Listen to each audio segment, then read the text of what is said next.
గాలివీడులోని వాలంటీర్లకు పురస్కార ప్రధాన కార్యక్రమంలో పాల్గొన్న ఎమ్మెల్యే శ్రీకాంత్ రెడ్డి. జగనన్న పాలనలో సంక్షేమ విప్లవం కొనసాగుతుందని వైఎస్ఆర్సీపీ రాయచోటి అన్నమయ్య జిల్లా అధ్యక్షుడు ఎమ్మెల్యే శ్రీకాంత్ రెడ్డి అన్నారు. గాలివీడు మండలంలోని 272 మంది వాలంటీర్లకు వందనం కార్యక్రమంలో భాగంగా వాలంటీర్లకు పురస్కార ప్రధాన కార్యక్రమంలో స్థానిక ప్రజా ప్రతినిధులు నాయకులతో కలిసి శ్రీకాంత్ రెడ్డి పాల్గొన్నారు. ఈ సందర్భంగా ఏర్పాటు చేసిన సమావేశంలో శ్రీకాంత్ రెడ్డి మాట్లాడుతూ ప్రజల చెంతకే పాలనను సీఎం జగన్ అందిస్తున్నారన్నారు. 2000 జనాభా దాటిన ప్రతి గ్రామానికి సచివాలయాన్ని తీసుకువచ్చి పరిపాలనను సరళీకరించిన ఘనత తమ ప్రభుత్వానిదేనని తెలిపారు. ప్రతి గ్రామంలో గ్రామ సచివాలయం, వైఎస్ఆర్ రైతు భరోసా కేంద్రం, విలేజ్ హెల్త్ క్లినిక్లు, నూతన భవనాలు, నాడు నేడుతో ప్రభుత్వ పాఠశాలలు, ఆసుపత్రుల అభివృద్ధి పనులు కళ్లకు కట్టినట్లుగా కనబడుతున్నాయని పేర్కొన్నారు.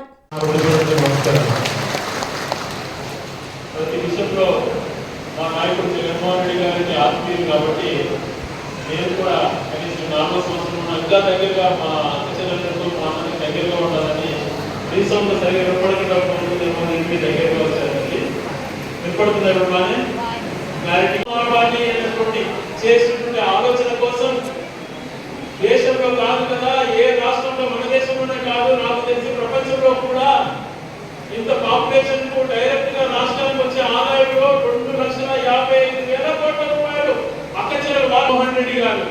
కరెక్ట్ కదా? అందుకనే మీరంతా సిద్ధమై మేలో జగనన్న మైకు పట్టుకొని వైఎస్ జగన్మోహన్ రెడ్డి అని మీరు అనిపించే విధంగా ఆ టైం ఎదుర్కొనడానికి మీరందరూ సిద్ధమేనా? సిద్ధమేనా? జగన్మోహన్ రెడ్డి గారు ఒక వ్యక్తి కాదు. 2,55,000 కోట్ల రూపాయలు డీబీటీ ద్వారా, నాన్ డీబీటీ కాకుండా డీబీటీ ద్వారా చేయించారు. అంటే మీకు అందరికీ కూడా గణాంకాలన్నీ కూడా తెలుసుంటాయి. మీరు అంతా ఎంతో చదువుకున్నారు. మీకు కూడా ప్రపంచం అంటే ఏంటి అనేటువంటిది తెలుసు. మినిమం క్వాలిఫికేషన్స్ మీకు ఉన్నాయి. చెప్పింది అర్థం చేసుకోగలుగుతారు. జగన్మోహన్ రెడ్డి గారు ఇచ్చే స్కీమ్స్ లో ఎవరి మాటను నమ్మకండి. ఎటువంటి దుర్మార్గుడు చంద్రబాబు నాయుడు అంటే, ఎంతటి దుర్మార్గుడు అంటే ఆయన బెట్టింగ్ అని చెబుతాడు గోదావరి జిల్లాలో. ఆ బెట్టింగ్ లో సీట్లు పెంచి చూపించాలి. దానికోసం ఈ దుర్మార్గుడు చంద్రబాబు నాయుడు 300 కోట్ల రూపాయల బెట్టింగ్ కోసం ఇచ్చి నాకు సీట్లు ఎక్కువ వస్తాయని చెప్పించుకునేటువంటి నీచ సంస్కృతి ఉన్నవాడు చంద్రబాబు నాయుడు గారు. అదే రకంగా వాలంటీర్లు నొక్కబెట్టే విధంగా వాలంటీర్లు కొంతమంది చెప్తున్నాడంట, మేము వస్తాడు మిమ్మల్ని కంటిన్యూ చేస్తాం, మాకు చేయండి అని చెప్పి ప్రలోభ పెడుతున్నారు. ప్రలోభం పెట్టేటువంటి గుండెలా ఇవి, ప్రలోభానికి లొంగే గుండెలా ఇవి ఏ పసైనా కాదు. అటువంటి నాయకుడిని ఏకాకిని చేసి, ఒంటరిని చేసి, అందరూ కూడా యుద్ధానికి అనిపించినప్పుడు బాణాలు వేస్తున్నారు. దత్తపుత్రుడు, ఈనాడు పేపర్, ఆంధ్రజ్యోతి, ఈ బీజేపీ ఒక పక్క ఢిల్లీ కాలు పట్టుకుంటాడు, మరొక పక్క చంద్రబాబు కాంగ్రెస్ కాలు పట్టుకుంటాడు. మాట అన్నాడు, ఆ కాలంలో మహాభారతంలో అభిమన్యుడిని దుష్ట చతుష్టయమంటారు. ఎవరెవరన్నా దుర్యాధనుడు, దుశ్శాసనుడు ఇవంతా కూడా ఒకటయ్యి మంచి వ్యక్తి అయినటువంటి అభిమన్యుని చంపాలి, ఇంత వీరుడైనా ఎక్కడ ఓడిపోతామని కుట్రపల్లి పద్మవ్యంలో బంధించి చంపారు. దుష్ట చతుష్టయం. ఇప్పుడు ఈ కాలంలో దుష్ట చతుష్టయం ఒకటి వచ్చింది. అది ఎవరంటే ఈనాడు, ఆంధ్రజ్యోతి, ఏపీఎన్, తర్వాత పవన్ కళ్యాణ్, చంద్రబాబు నాయుడు, ఇట్లాంటి వాళ్ళు దుర్యాధనుడు, దుశ్శాసనుడు మాదిరి కౌరవులు వీళ్ళంతా కుట్రపల్లి జగన్ పద్మవ్యంలో పెట్టేశాము, మేమందరం కలిసి చంపుదాం అనుకుంటున్నారు. కానీ ఆ కాలంలో అభిమన్యుడేమో మీ బాణాలకి బలైనడో కానీ దుష్టానికి ఈ కాలంలో ఉండేది జగన్ లాంటి అర్జునుడు. సులభం కాదు. ఆ అర్జునుడికి శ్రీకృష్ణుడు లాగా ఇట్లాంటి గుండెలు ఉన్నాయి. ఈ గుండెలు దాటుకొని పోయే ధైర్యం ఉన్నాయనుకో లేదు, ఏ క్వశ్చన్ లేదు. ఈ గుండెలు దాటిపోయే ధైర్యం వాళ్ళకి ఎవరికి లేదు. మీరు గట్టిగా పనిచేస్తే తల్లి. జగన్మోహన్ గారు ఒక మాట చెప్పారు, 125 సార్లు నేను పేద ప్రజల కోసం బట్టలు నొక్కాను, నా కోసం 2 బట్టలు నొక్కండి, అనేటువంటి ఎంజాయ్ చేస్తానని చెప్పి 2 సార్లు ఎంపీ గారికి ఒకటి, ఎమ్మెల్యేకి ఒకటి ఫ్యాన్ గుర్తుకు మీరు ఓటు వేయించి ఆ 2 బట్టలను నొక్కించే విధంగా అది పిల్లలు కీ కట్టని ఫ్యాన్కే పెట్టినారన్నటువంటి దృష్టితో మీరు చూసుకొని ప్రతి ఒక్కరు తల్లి ఒక్కసారి. ఎందుకంటే చంద్రబాబు నాయుడు అనే వ్యక్తి మన మోసం చేశారు, హామీలు ఏమి అమలు చేయకుండా 150 సీట్లు జగన్కి ఇచ్చి ఈవీఎంలో జగన్ బట్టలు నొక్కి బంధించేశారు ఆ చంద్రబాబు నాయుడు. మళ్ళా చంద్రబాబు నాయుడు చంద్రబాబు కాకుండా ఒక్కసారి మనం గట్టిగా ఫ్యాన్ ముందు బట్టలు నొక్కితే ఆ చంద్రముఖి పర్మనెంట్ గా విషయంలో లోపల ఉంటాయి. లేకపోతే పొరపాటున ఆ మోసపూరిత మాటల మీద ఆ చంద్రముఖి బయటకు వస్తే ఏం చేస్తుంది తెలుసా? సైకిల్ తీసుకుంటుందంట. ఆ సైకిల్ తీసుకొని పవన్ కళ్యాణ్ టీ క్లాస్ తీసుకొని బయలుదేరి ఇంటికి పోయి అకరకరాగా అది ఇంటికి పోయి తప్పు తట్టి టీ తాగితే పర్వాలా, పేద ప్రజల రక్తం తాగుతారు వాళ్ళు. కాబట్టి అందుకే తెలుగుడు గారు ఒక మాట అన్నారు, ఫ్యాన్ ఎక్కడుండాలా, సైకిల్ ఎక్కడుండాలా, టీ క్లాస్ ఎక్కడుండాలా. ఫ్యాన్ ఇంట్లో పెట్టుకొని జగనన్నకు తోడుగా ఉందాం, సైకిల్ బయట పెడదాం, ఈ టీ క్లాస్ పవన్ కళ్యాణ్ని చేస్తారా చేయాలి. ఆ రకరకాల బయటకు రానికన్నా ఈ ఊరిలో బంధించే బాధ్యత మీరంతా తీసుకోవాలని కోరుకుంటూ ప్రతి ఒక్కరమ్మ ఉత్సాహంతో అభిమానంతో తల్లి ఈరోజు నేను ఒకటే చెప్తున్నది, నాకు నా కుటుంబానికి కన్నా నేను నిజంగా కోరుకున్నది నాయకులు సేవకులు. ఆ నాయకులతో సమానంగా ఆత్మీయులుగా నా గుండెల్లో వాలంటీర్లు. ఏ ఒక్క వాలంటీర్ కన్నా ఈరోజు ముఖస్థితికి ఎన్నికల కోసం చెప్పట్లేదు.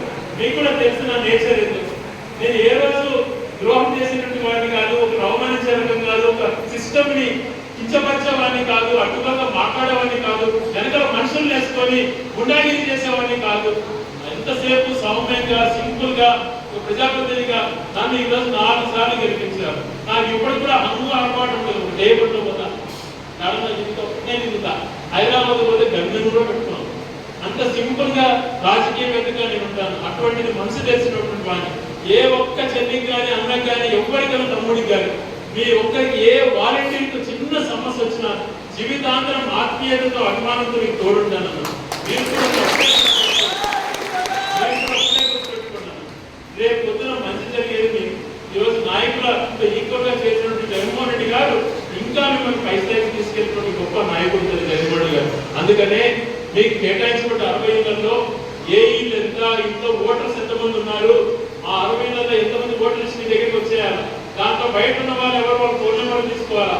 ఉదయం మేము 2 గంటల పోలింగ్ లో ఈ 30-40 రోజులలో 5 సార్లు మీ ద్వారా మన నాయకుల ద్వారా మీరు గ్రామంలో మీటింగ్ పెట్టుకొని నాయకులు మీటింగ్ అరేంజ్ చేసినప్పుడు ఒకవేళ మీకు ఏదైనా కోపతాపాలు ఉన్నా మన్నించి అందరితో కలిసి ప్రతి ఇంటికి ఈ 50 రోజులలో 5 సార్లు తిరగమని కోరుతున్నానన్న. దాంతో పాటు పోలింగ్ రోజున ఉదయం మరానికి వేస్తామని తెగి ఎక్కించుకొని దింపి ఇంకా ఎవరు మిస్ అయినా ఫోన్లు తెప్పించుకొని ఫ్యాన్ బటన్ నొక్కాలి అని చెప్పి మీ టీవీలో ఉన్నటువంటి అన్ని ఓట్లను తీసుకొచ్చి ఓటు వేయడమే కాకుండా అలాగే ప్రతి ఒక్కరికి కూడా పోటీలు పడాలి. ప్రతి వాలంటీర్ తల్లి అన్న ఎవరు టీవీలో ఎక్కువ ఓట్లు వస్తాయని చెప్పి పోటీ పడి పడతారని చెప్పి కోరుకుంటున్నాను. చేస్తారా? పోటీలు పడతారా? ప్రతి టీవీలో మెజార్టీ రావాలని తల్లి. ఏం చెప్పి గట్టి నవ్వుతుంది, నాకు భయం వేస్తుంది. మా చెల్లెలు గట్టి బాగా లేదండి, గట్టి చెప్పుతుంది. తెలియజేసుకుంటూ శంకరరావాన్ని మనం అతి త్వరలోనే పూర్తి చేసుకొని ముందుకు వెళ్ళి మీకు ఇచ్చేట్లా ముందుకు చేసుకొని వెళ్దాం. మనం మరొకటి కూడా చెప్పాలి, మనమంతా పాజిటివ్గా ఆలోచిస్తూ వెళ్తున్నాం. జనగణన ఏదైనా జరిగితే మొట్టమొదటిసారిగా వేటు పడేది సచివాలయ వ్యవస్థ.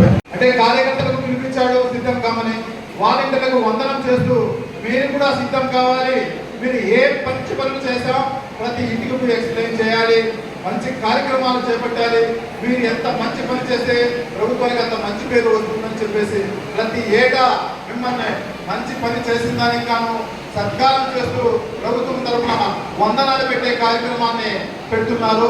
ఇది జగన్మోహన్ రెడ్డి గారి మొదటి మీద ప్రభుత్వంలో చివరి మీటింగ్ కాబట్టి వచ్చే విధంగా అంటే వచ్చే 1.5 మాసంలో మనం ప్రజల ముంగిటికి వెళ్తాం.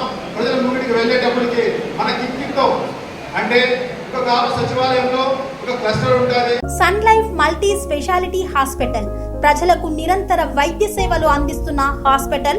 డయాబెటాలజీ, స్టెమ్ సెల్ ఫిజిషియన్ లో ఇండియాలోనే మొదటి డాక్టర్ గా పేరుగాంచిన డాక్టర్ విజయ్ భాస్కర్ గారు అత్యాధునిక విజ్ఞాన పరిజ్ఞానంతో అంతర్జాతీయ ప్రమాణాలతో సామాన్యులకు సైతం అందుబాటులోకి తెచ్చారు sun life multi speciality hospital ను.